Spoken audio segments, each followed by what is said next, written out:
শাওয়ালের 6 রোজা আমরা কখন রাখবো? আমরা ঈদের দিন, ঈদ উপলক্ষে যে রোজা রাখা হারাম সেদিন বাদে এরপরে পুরো গোটা মাসের যে কোনো দিন আমরা রাখতে পারবো। এমনকি কেউ যদি শুধু শুক্রবারের সুযোগ পায়, শুধু শুক্রবারে রাখবেন। শুধু শুক্রবার রোজা রাখা এমনি, শুধু জুমার দিনে রোজা রাখা এমনিতে নিষেধ হাদিসে। কিন্তু শাওয়ালের 6 রোজা হিসাবে আপনি হয়তো ছুটি পান ওই একটা দিন, শুধু সেদিন আপনি রাখবেন, তো রাখতে পারেন। এগুলো শাওয়ালের 6টা রোজা একসাথে রাখতে হবে এমন কোনো জরুরি না। একদিন আজকে একটা রাখলেন, আবার 2 দিন পরে একটা রাখলেন, প্রথম সপ্তাহে 2টা রাখলেন, পরের সপ্তাহে আবার 2টা রাখলেন, এভাবে আপনি গ্যাপ দিয়ে রাখতে পারেন। গোটা মাসের ভিতরে মোট 6টা হলেই শাওয়ালের 6 রোজা হয়ে যাবে।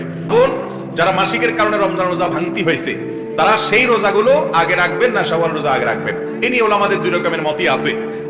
অনেক স্কলারগণ বলেছেন আগে রমজান রোজাটা পুরো করবেন, কাজাগুলো রাখবেন, এরপর শাওয়ালেরটা রাখবেন। কারণ হাদিসে আসছে মান সামা রমাদান, যে ব্যক্তি রমজানের রোজা রাখলো এরপরে আসছে শাওয়ালের রোজা রাখলো, তো আপনার রোজা তো বাকি আছে রমজানের, সেগুলো রাখবেন, তারপরে শাওয়ালের 6 রোজা রাখবেন। যদি অন্যান্য উলামা ইকরাম বলেছেন না, রমজানের রোজা যদি কেউ পরেও রাখে অসুবিধা নাই, শাওয়ালেরটা তো ওই মাসের মধ্যেই রাখতে হবে।